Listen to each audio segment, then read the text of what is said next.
Is it advisable to apply for remote roles that are 1 or 2 levels? It casts doubt to the hiring manager about whether you'll commit to the job and want to know if there's a way around this.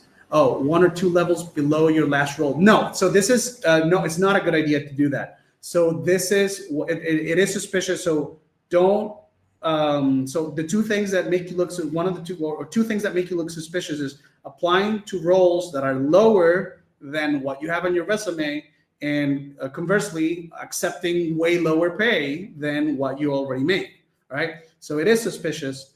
This is a very good case, canonical case of having another resume. Don't use the more senior resume.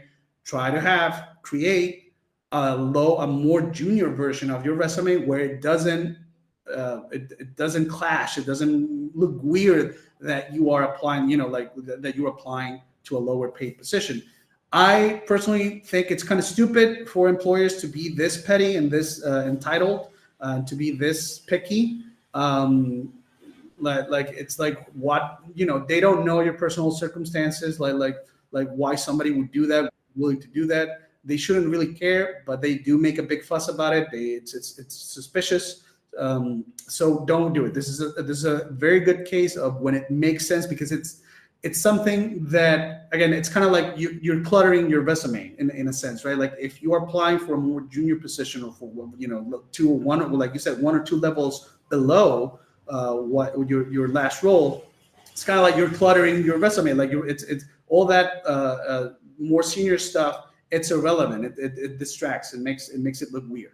So canonical case for having a specific, a custom resume for those type of roles, right? Like, so if you're going to apply to junior positions, with more junior positions, which I recommend branching out in a bunch of directions, vertically, horizontally, like more junior, more senior, try to land more senior positions if you can, more junior positions if you can, horizontally, and change, or is that, yeah, that's vertical, horizontally changing industries.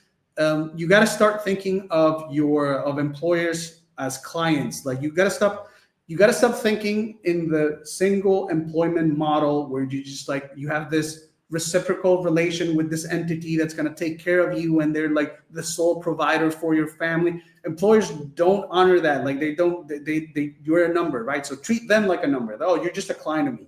Okay. So you want to segment the market in a sense. Like when you have clients, I can tell you, right? Like, because I run different programs, that sort of stuff, but you want to have different clients, right? You want to segment the market. You don't want to like be stuck in like, oh, I only want, I'm only going to sell to this one person. Like, it's not even this one type of person, like to this one person, like I'm only going to have one client, right? Like I'm going to depend on one client, on one person, on one institution.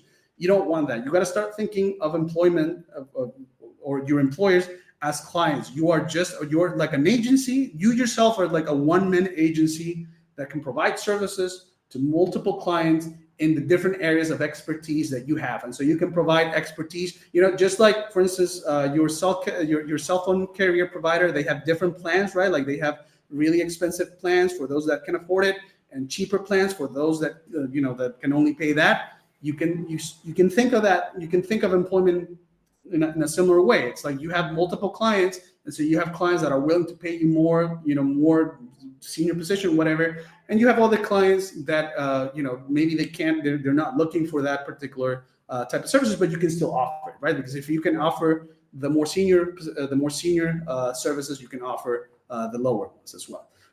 It's not quite one-on-one, of course. Like there's other considerations, but usually you have to get out of that thinking of like the single employment model, and now start thinking of your employers not as employers but as clients.